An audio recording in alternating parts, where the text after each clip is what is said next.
Welcome back to the first season finale of Corey Reed Reads. I have read If I Had a Car already, and now it's time to read my second book for today on a tablet is Henry Burp, Mind Your Manners. This is a story about a little boy who let his manners go bad until they wouldn't be, because they wouldn't behave though.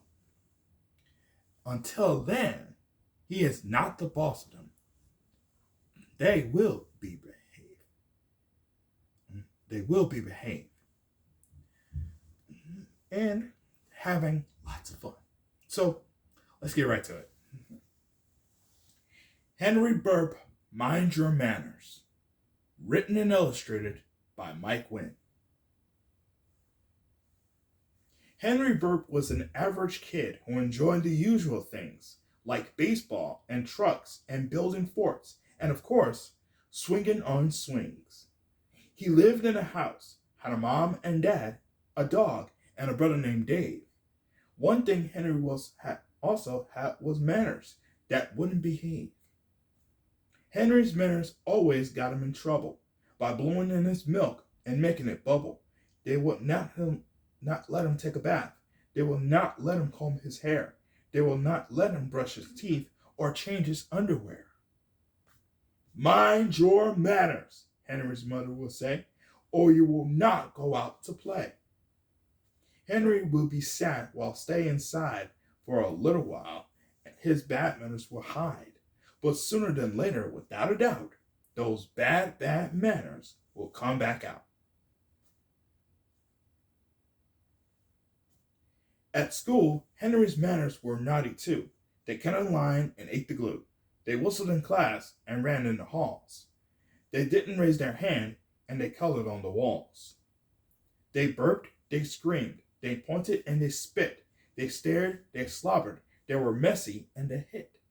They picked his nose, his ears, his rear. Oh my, oh dear. Once again, Henry would be sad. He didn't know why his manners were bad. He tried to figure out, but those bad manners kept lurking about. Henry's friends even thought that his manners were wrong. They didn't play with Henry if his bad manners came along. Mind your manners, Miss Liston, Henry's teacher would say, or you will not go out to play. One day at recess, as Henry sat inside, along came Mike, the janitor, and Henry wanted to hide. Well, Mr. Burp, I thought you'd find you here. You've been misbehaving every day this year.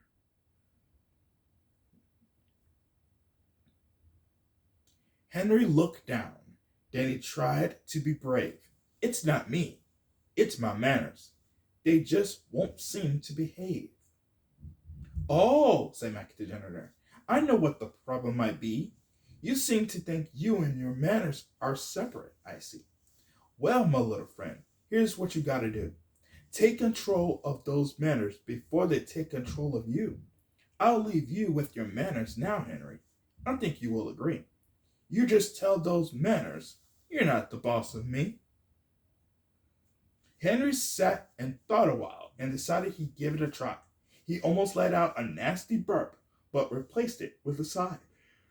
He then stood up to finish his day, and instead of running down the hall, he walked the entire way. He raised his hand and held the door. He said, yes, please, and no thank you more. His mother noticed, and his teacher did too. His friends all asked him to play along, so Henry wasn't so blue. My, what fine manners you have, they all said. Thank you very much, Henry would say, turning red. So Henry and his manners, which as you know are one, continue being well behaved and having lots of fun. The end. That was an amazing story about Henry Burp. There have been those bad manners are misbehaving, but they have to behave. But they have to behave as long as they're having fun.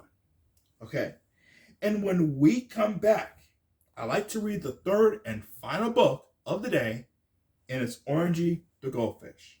I can't tell you what it's all about. You have to read it for yourself. And I'm going to be doing it when we come back.